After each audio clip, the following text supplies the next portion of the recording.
Good evening. Welcome to the Wrestling Bubble. This is your Monday Night Raw review. So, we started off Raw with Logan Paul coming down to the ring to cut a promo, talk about his match with Jey Uso coming up at Saturday night's main event. What'd you think about this segment? Break it down for us. Before we break it down, I want to give a shout out to Zoey Stark for a speedy recovery. Looks like she was injured during her match today with a knee injury. So shout out to Zoey. I want to start off by saying, I like the segment. It was short, straight to the point. Basically, Logan Paul is just trying to let people know he is going to win the world championship 12 years faster than Jey Uso did. And of course, you have Gunther coming out interfere. At this point, Gunther don't care who wins Saturday Night Main Event because end of the day, he got next on June 7th, Money in the Bank. I like the promo from Logan Paul. Of course. He pretty much just speaking facts. Personally, I hope he beats Jey. Unfortunately, but I don't think it's gonna happen. Nah. They don't really pull upsets like that these days. So I doubt it's gonna happen. It's gonna stay on Jey. Jey will fight Gunther at Money in the Bank. Who knows what's gonna happen from there? But good promo, good segment overall. You know, Gunther comes out, talks to Logan, says he could learn something from Logan Paul about social media, you know, being a megastar, self-made entrepreneur, etc. But ultimately, he says if you beat Jey Uso, or if you think you could beat Jey Uso, and Jey Uso beat me, then you think you're better than me. And proceeds to tell him, you know, he takes it personal. He's going to treat him like he did. Well, he takes losing to Jey Uso personal. Right. Yeah. Right. But he's going to basically do him like he did Pat McAfee. To a non-wrestler. A non-wrestler, yeah. I think we all know Logan Paul's pretty much a wrestler at this point. Okay, he wrestles better than like 98% of the locker room. So even people who've been champions. Yeah, 98% of the locker room. Mm-hmm. So what was the next segment? You know, after we have the super kick from Jey Uso, we have the first match, which would be AJ Styles and Penta versus the Judgment Day with Carlito. I don't know if anyone noticed, but AJ Styles and Penta was matching like there was the actual tag team. Not saying we want to see that on Penta, but I like the match. It has some really good hot spots. Not really any botches or anything. Of course, one botch that really like had me frozen was when JD and Penta was on the top rope, and it looks like Penta was supposed to hit like a reverse, some type of move JD was supposed to do to make it like a splash body or whatever they want to call it. And I thought JD was about to be out again because they didn't get the full of it and everything. It's like it was trying to be a flip. I don't know. It was just like a scary they didn't get move. a full rotation. No, it was very scary. It's like there's been a lot of scary moves from Raw, NXT, SmackDown, AEW. It's like, protect your head, you're near your knees. It's like, you know, it's getting hotter. You're going to be more dehydrated. Things going to be slipperier. So, you know, like certain things they just got to take out. We don't always have to look for the ahs and oohs. It's better to be safe and everything. But I like the match. Of course, one of the highlight for me of the match is when El Grande Americano came out of nowhere during the fans because Penta hit some type of flying move on the Judgment Day, and then you have a Grande messing with his mask and headbutting because you know he got that metal steel in his mask. So I'm really interested what they're about to do with El Grande and Penta. I like the little drifting storyline they got going on, but of course, you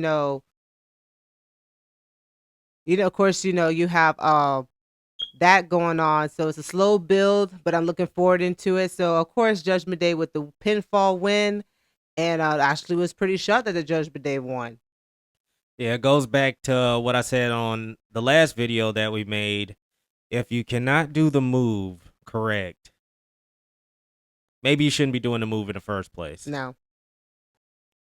The risk is too high for injury, and ultimately it's not worth it just for This Is Awesome chant or whatever the crowd may do in response to the high spot. So probably better to just not do the move in the first place. Yeah, so Judgment Day wins due to uh, El Grande Americano coming out with his foolery as usual. So next up, we had a backstage segment with Kathy Kelly interviewing Io Sky, asking her thoughts about Money in the Bank. Uh, she has experience in Money in the Bank, and this time she gets to wait to see who the winner of Money in the Bank will be to challenge her for her world title. Yeah, so basically, she letting people know that she's ready for anybody because she's a genius of the sky. And during the interview, you have Becky Lynch join the conversation, letting Io know she never really beaten Becky before and everything. Honestly, I never remember that, to be honest. And Io's letting her know she's not scared of Becky. And Becky said that she put down one champion. She's not afraid to put down another one. Then after that segment, we have Logan Paul runs into Seth Rollins. Now, Seth, honestly, when yeah, I go ahead. saw them run into each other, I thought he was going to try recruiting him for his new group. Yeah, I thought the same thing. I mean, anytime Seth ends up talking to somebody, I feel like there's a potential that he's gonna try and recruit them or persuade them to, do something that benefits him and his group. So Logan Paul and him, they had a little interaction. He's basically saying, if you win my world title, etc., just know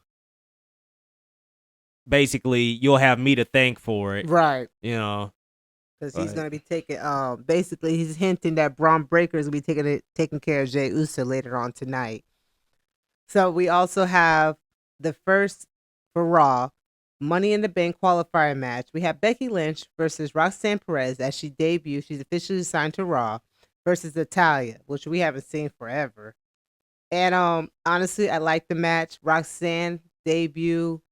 She had the crowd cheering for her. Roxy, Roxy, not Becky, not Natalia, but Roxanne had the crowd behind her the whole entire match. And of course, we start off the match with Becky trying to, build an alliance with Roxanne, but really she was just trying to trick her and so she could throw out the ring. But Roxanne got the upper hand, threw Becky out the ring. Then you have Natalia sneaking in a roll pin for a 2 count. So, you have Natalia reversing a few of Roxanne moves with the Irish whip and everything. Honestly, I like the match. It's great to see Natalia back in the ring, but honestly, Roxanne looked phenomenal. Great debut for her on Raw. She went against 2 veterans and she looked great. yeah, you figure you're gonna get some old school heel tactics from Becky Lynch, which she did, throughout the match.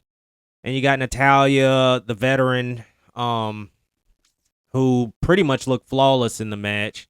She attempted a sharpshooter On both of them. numerous times on both of them, and there was a lot of counters. I mean, this was a really good match. You had 2 seasoned vets in the ring with the rookie Roxanne Perez, who's not really a rookie. I mean, she's been around for a little while, and I mean, she didn't slow down. Like she was right there hanging with them the whole time. Roxy looked really good in this match. Ultimately, Roxanne picks up the win and she goes on to officially be a part of the women's. Now, hold on now. Before she picked up the win, you have Lyra Valkyria came out and interfered because Becky hit the manhandle slam on Natalia. Almost went for the 3 count. Then here comes Lyra pulling Becky out and attacking her for revenge for attacking her 2 weeks ago, I believe, on Raw. So when Becky was trying to get away, she crawled back in the ring, and then you have Natalia trying to hit her with the sharpshooter again. But of course, Lyra says she ain't done yet. She want to get a few more licks in, pulling Becky back out of the ring, and they both start a brawl outside of the ring, out to the gorilla. Then you have Natalia basically distracted, and then you have Roxanne hit the pop rocks on Natalia for a 1, 2, 3 count. I like that Lyra came out. I like that Lyra is trying to show a different dominance You know, she's not looking like this innocent, weak champion. She's actually drawing my attention. I can speak for myself with the whole trying to get back. You know, you are no longer, I'm someone looking up to. You are not my enemy. And I'm going to, if I got to fight you, I'm going to fight you. I like that she didn't just let Becky get away. She just continued getting her, getting her punches in.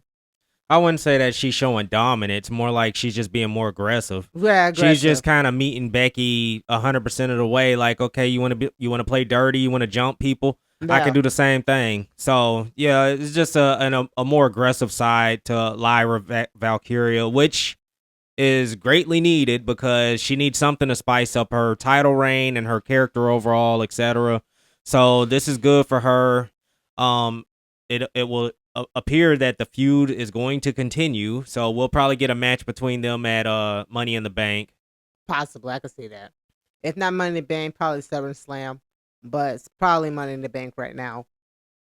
But after that segment, we have Sami Zayn walking into Jey Uso, basically letting Jey Uso know that he got his back and everything. He told Jey he doesn't have to worry about Seth, Paul Heyman, and Braun Breaker at Saturday Night Main Event. He wants him to handle business with Braun Breaker tonight, and if they try to play the numbers game, Sami will have his back. And Sami and Jey do their signature handshake. Basically, we got the same thing we've been getting for weeks. Exactly. There's nothing to report here, okay? It's the same promo that we've been getting for like 3 weeks in a row. Nothing to see here. I got your back, bro. That's basically all he said. I need Sami to spice something up. Or just remove himself from the entire situation altogether. But that's just me. Exactly. But of course, we got a segment I don't care about: John Cena embarrassing Michael Cole. Honestly, I don't even know why they show that. Who cares what happened? Time filler. Exactly. And then we have officially Rusev is going to be basically letting Tozawa know he's going to break him and make him repent. We really couldn't just get the match tonight. I honestly thought they was going to fight tonight. Like with some of these repetitive segments, we couldn't just get the match tonight. I really thought they was going to fight tonight. That's why I was like, wait, they're fighting next week? But the interaction between Logan Paul and Seth Rollins wasn't needed. No. The same old promo segment in the back with Sami and Jey Uso, we didn't need it. Nope. EO talking to Becky and Kathy Kelly, we didn't really need that. That could have been said at any other time. Like that wasn't even important. Not at all. And then we have a third match. Nothing really to say here. Sheamus against Grayson Waller. Sheamus won. It's just so to show what Grayson Waller. I really think this is the angle for Austin Theory. It's just an angle. Yeah, it's a storyline. There's not much to talk about. Grayson Waller and Austin Theory teasing tension and ultimately going another step towards possible breakup. It's a slow burn that everybody is probably over at this point, but we're going to keep dragging it along. Yeah. Of course, you have the crowd cheering for Sheamus and shockingly Austin Theory. It's like, okay, we see what the crowd wants. They want Austin Theory, obviously, to turn on Grayson Waller. But where do we go from there once he leaves Grayson Waller, though? So if he does that, he's going to be a babyface. And he's probably he's not going to be like, I don't think he's interesting as a babyface at all, to be honest. No, more like a tweener, in my opinion. I think on NXT, the way, were they heels and then they turned babyface, or were they always babyface in that group? Austin Theory was always heel. I'm saying in that group, the way, with Johnny Gargano. That group, it's like, mostly of the time they were heels. Honestly, I forgot he was even in that group. But they was mostly heels majority of the time. They tried to go babyface, but that jump didn't work. Then they went to the goofy route. That didn't work. Well, that's what I'm saying. They were babyfaces at some point. I believe so, yeah. And it was more like comedy around that time. Yeah, he's not a babyface. Like, the crowd may cheer him or whatever, but if he goes babyface, he's going to be watered down. I feel like the same with Jacob Fatu. I like arrogant Austin Theory. I think he should be like the updated version of the narcissist like Lex Luger was back in the day. I like the gimmick where he was taking the selfies all the time and he was just so full of himself, etc. Like, that's what he really should have went back to. Just get away from Grayson Waller. Go back to, being the selfie taking narcissist, and I think he'd get a lot further with that. Yes. So moving on from that match, because there's not really much to say about Grayson Waller. He lost. We all know he was going to lose regardless. We have the next women's Money in the Bank qualifier match. We have Rhea Ripley versus Kairi Sane returning versus Zoey Stark. This match started out with 3 ladies, and ultimately there was a spot where Kairi Sane was rebounding off the ropes. Zoey Stark was already on the outside on the apron. She was doing her springboard missile drop kick, but she landed a little short of Kairi, so she kind of stopped herself. And when she landed, it just looked so nasty. Like she twisted her leg and her knee. It just a really horrible injury, and I'm pretty sure she's gonna end up being out for a while. She's already got a history of knee injury, so it's just sad to see. I was really hoping that Zoey would have won this match. I wanted Zoey to have some kind of momentum, especially like 2 of her friends just got released recently. Mm-hmm. Yeah. I don't know. It's just a bad situation overall for Zoey Stark. She just suffered a gruesome knee injury. Yeah, very gruesome.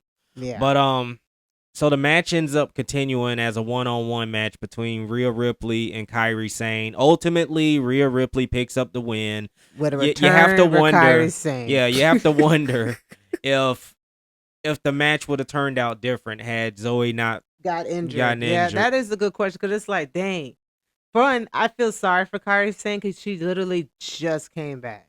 Well, I mean, Kairi's doing the exact same thing she was doing before she left, taking L's. Yeah. So that shows you how much they think about Kairi Sane. Okay, but I would have really liked to see Zoey and Rhea go toe to toe, because I feel like Zoey's got something to prove. She's got a lot of potential, and you just hate to see an injury like that. Now she's gonna be out for who knows how long, and it just derails her career even more. So, best wishes to Zoey for a speedy recovery, and I hope that she can get back, in the ring and continue to build her brand, get back into hopefully a top spot at some point. Yeah, but who knows with Triple H booking everything same old. But I do agree. I wonder if Zoey didn't get injured, if the results would have been different.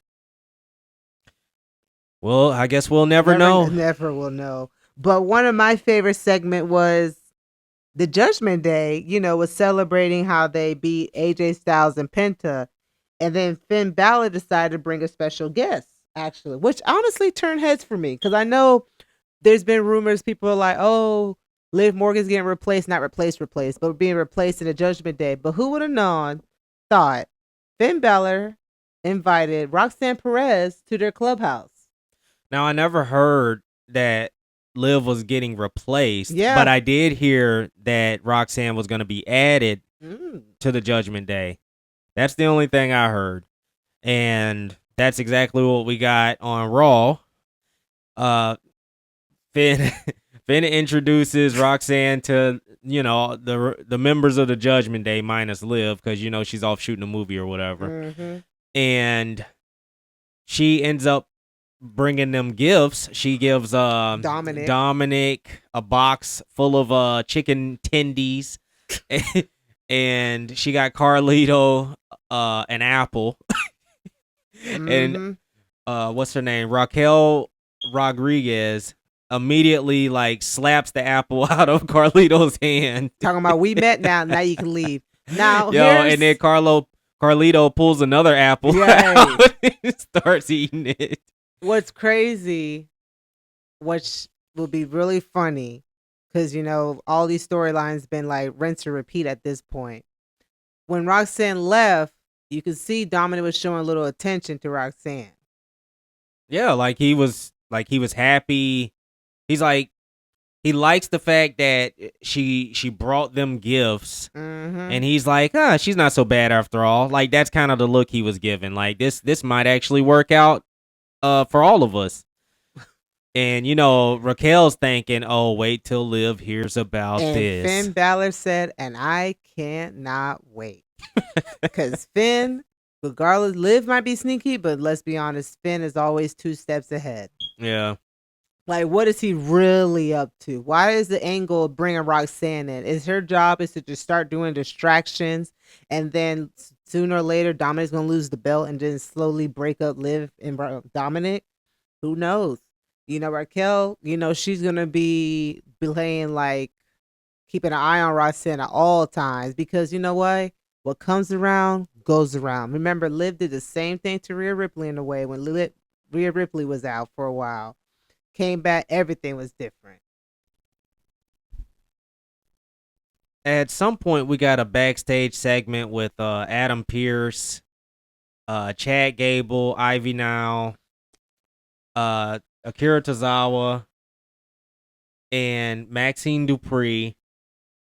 And the New Day end up walking in, and they're talking to Chad Gable about their match, with the Creed brothers that's coming up. And he's, they're telling him, we're happy that we'll be facing the Creed brothers. We feel like they deserve a title shot.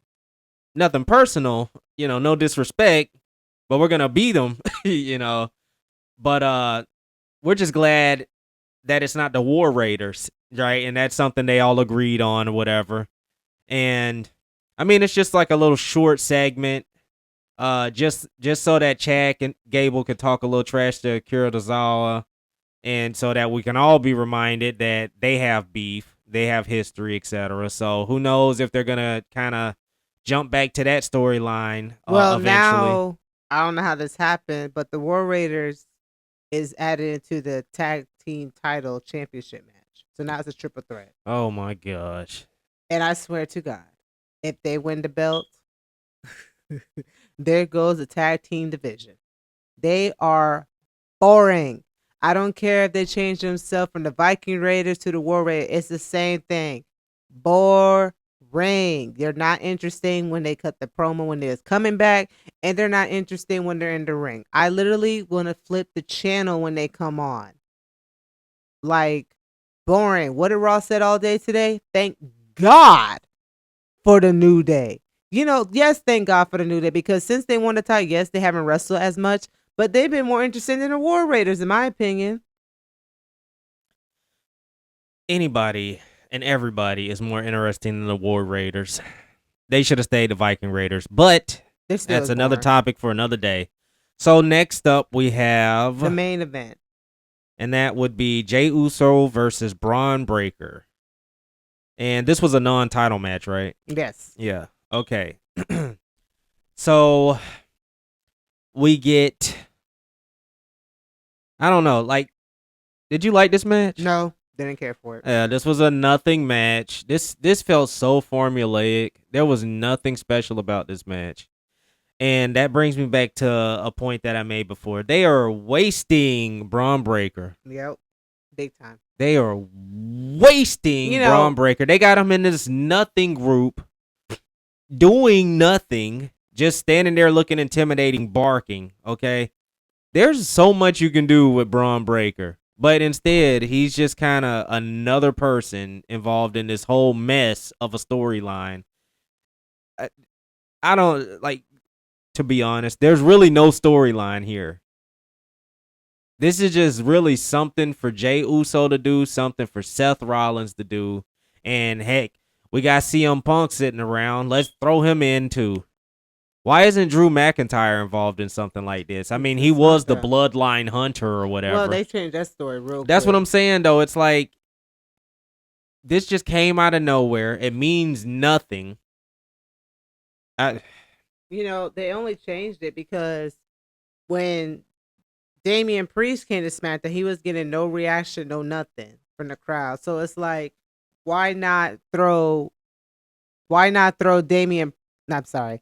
Why not have Damian Priest and Drew storyline feud? Revisit that, how Damian Priest screwed him over, because I'm like, okay, are you ever? I hope they don't, because it's like at this point it's pointless for Drew to hunt down the bloodline at this point, because it's like it been months now, and at first it was cooking. Y'all could have had something, but then you switched gears by putting Roman against Seth, and now CM Punk and Seth, Braun Breaker. It's like it's just a mess. It's a mess. Please, it's a mess. That's all I can say. It's a mess. It's like it's all over the place. So this match ended in what? No DQ or Yes, disqualification? it was a disqualification because Seth Rollins came out of nowhere. Man, this dude flew. I mean, he flew. he practically jumped over Jey Uso's head when he like hit him from behind. Like out of nowhere. I'm like, what the what? Yeah. I'm like, what he did? Like a whole like teleport there or something? Yeah, he attacked Jey Uso, which caused Braun Breaker to win. Now, I don't know if Seth Rollins was like so anxious to attack Jey because of the whole what happened Monday night, trying to get in people's ear, like, hey, I'm taking that title from you. Or he realized like Braun wasn't doing a good enough job to take care of Jey. I think it was literally just to have Jey in the ring with Braun Breaker already wearing him down, just so that they can pounce on Jey and get some licks in or whatever. And as that was happening, you get Sami Zayn that runs out. He gets a little pop. While he's out, they call him for CM Punk. Like, right. Sammy don't exist anymore. You know what? With that happening right there, that makes me hope that Sammy does turn heel. Honestly, when Sammy came out, I was like, okay, is this when it's going to happen? Of course not, because it's a slow burn. We always have to wait weeks and weeks and weeks for something that could have happened the first week, and then we could have got like more of the heel turn development. We could have got the reason why, etc. But this is going to be dragged out just like everything else. So we'll just have to wait and see what happens. Mm-hmm. I still think Sami Zayn's going to turn heel. CM Punk, I don't know where he goes from here. Yeah, where does he go from here? Exactly. That's why I said he just got thrown in this. Because it's like, let's say they want to throw him to John Cena, but it's like Cody been out too, and I'm pretty sure he's going to want his rematch from John Cena, because we all know Roman's never going to get a rematch anytime soon. Roman probably don't even want a rematch. I know. So it's like, where does CM Punk goes from here? Does he feud with Sammy? You know what I'm saying? Like, let's say Sammy does turn heel. Will he feud with Sammy? I think he will eventually feud with Sammy once Sammy turns heel, because they had that little segment, I think either last week or the week before on Raw, where Sammy was telling him, I didn't trust you either, but like I gave you a chance, we wrestled at War Games, etc., and look how that turned out. We came out on top, blah blah blah.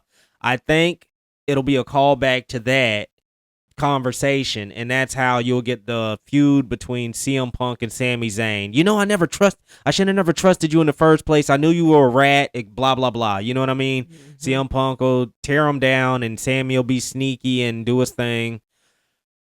I honestly, if Sammy turns heel, I think that'll actually be really good, because Kevin Owens' heel turn was cut short because of his injury. Mm-hmm. So I think it's only right that we get Sami Zayn to carry the torch in Kevin Owens' absence, because for me, it would have made sense for Kevin Owens to eventually join Seth in that group. Yeah, and I feel like they was going to go to that, but because like you said earlier, like a few minutes ago, now that Kevin Owens is out because of a neck injury, I wonder if they're going to use the angle Sammy now. Look, originally for Seth's group, I thought it was going to be Seth Rollins, Drew McIntyre, and Kevin Owens. Mm-hmm. I thought that was going to be the group, and that would have made sense.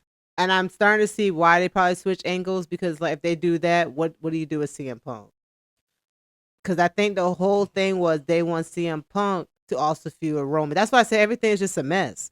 And honestly, I want Sammy to turn heel because it'll be unexpected. unpredictable. Well, No one at didn't this see that point, coming. at this point, we kind of all starting to see it coming. Well, he hasn't really done nothing to like indicate he will turn on anybody. Okay, remember whenever Jey Uso after WrestleMania, the first Monday, and he was celebrating in the ring, Sami Zayn was standing right behind him when he was on the top turnbuckle or the second turnbuckle or whatever, and he was celebrating. Sami Zayn was standing right behind him, and we were all thinking, is he about to attack Jey Uso? That was the first seed that was planted. Mm-hmm. And ever since, it's been like when he stood on that apron tonight and he was looking at Seth Rollins and Bron Breakker, and I thought, is it going to be just like how Seth Rollins had his back turned to Roman Reigns for Paul Heyman to ultimately low blow Roman Reigns and then hand Seth Rollins the steel chair?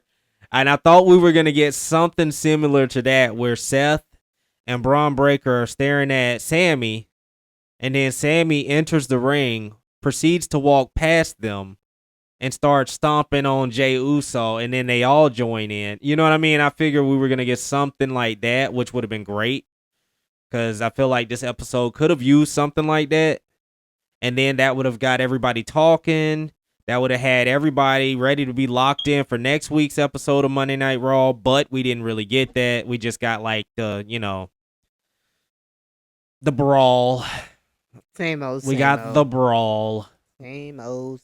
So same thing, different story. That's how Raw ended. Yeah, that's what makes me don't care about the tag team match this Saturday. I mean, it might be good. You know, right now I don't care for it. This Saturday, I may be wrong, but I don't remember seeing a women's match. There's no women's match. 4 matches. You got the steel cage with Damian Priest and Drew McIntyre, John Cena versus R-Truth, Jey Uso and Logan Paul for the WWE World Heavyweight Championship. Then you had your tag team, match, CM Punk and Sami Zayn versus Seth Rollins and Bron Breakker. That's it. Now, how are we supposed to take women's wrestling serious when Paul Levesque won't even put them on the card? Well, to be fair, that's not the only complaint we've been hearing about women's wrestling, too. Well, besides Cheeks being out, because I thought we don't have to do that anymore. You know, those days are over, but negative. That's not true at all. And we got more Cheeks tonight. Oh, goodness. Rhea. Oh, my gosh. But yeah. No, there's no women's match. Well, we'll see what happens Friday. Guess we'll just have to wait and see, as usual. Yeah, Saturday's my main event, just 4 little matches. So it should be like a quick Saturday main event. Right now, I don't see what's the point of having a Saturday night main event. I feel like it's just being rushed just to like throw a little more like heat for Monday night. For Money in the Bank probably. But yeah, that's all the matches. Just 4 matches, which I was surprised. I'm like, don't he normally do 5? I still think they ended up. I think they will end up at like the last minute adding 1 to 2 more matches. If they do, it'll be for SmackDown. And I'm pretty sure it'll be a women's match because I think they'll still end up adding Jade and Naomi, or they'll probably, you know what they'll probably do? They'll probably end up adding a women's tag match or something like that. They'll have like multiple women in the match, and that's how they'll get like their one women's match, but with like at least 4 women involved. We'll see about that. Yeah, because if they don't, well, y'all got some splaining to do. Like I said, we'll see about that because I don't really see them adding Jade or Naomi. Only reason being because I know they soon want to tie Bianca Belair into the storyline, and who knows how long she's out. The only time you'll see those two fighting again is when you know Bianca's about to return.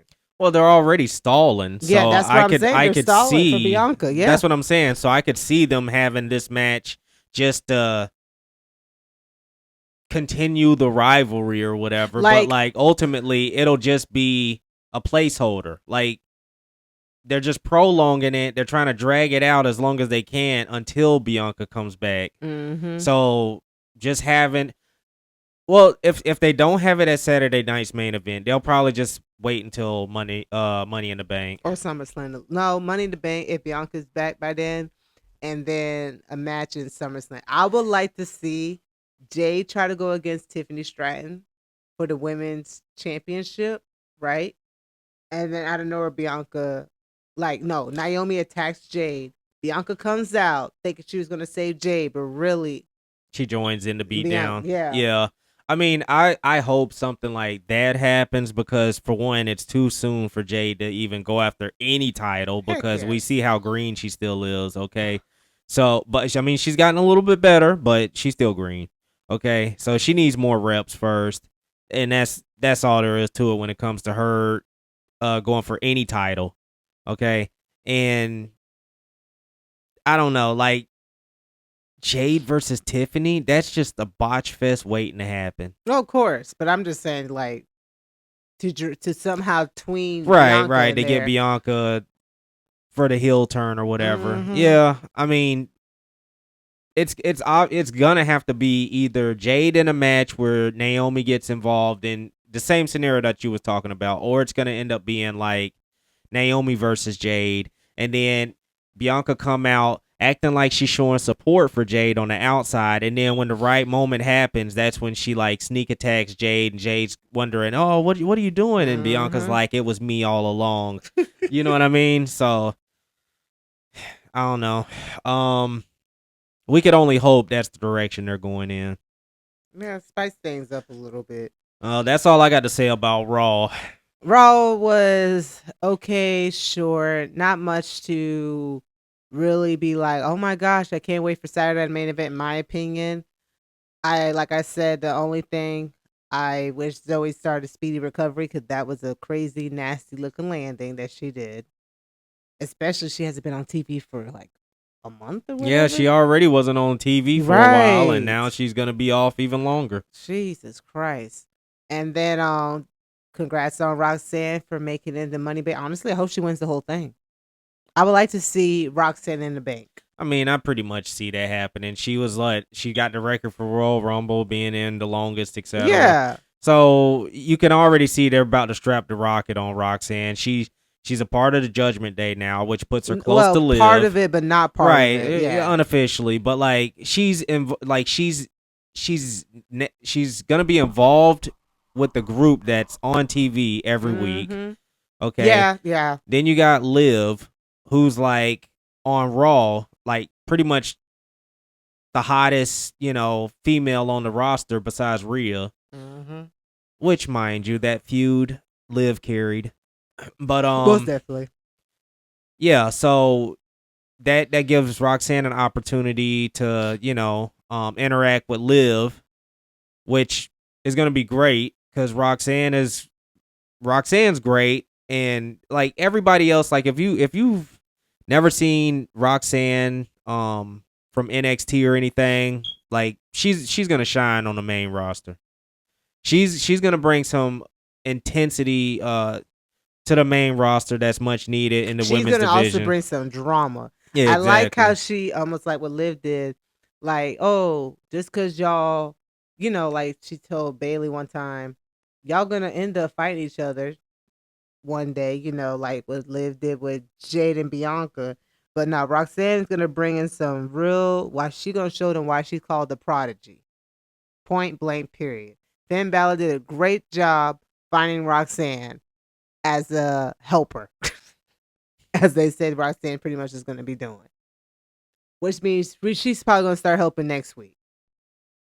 Well, that concludes our Raw review for tonight.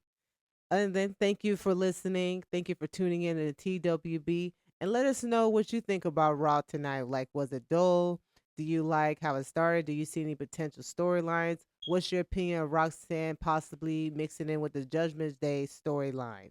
Once again, make sure you like and subscribe and make sure you turn on that notification bell.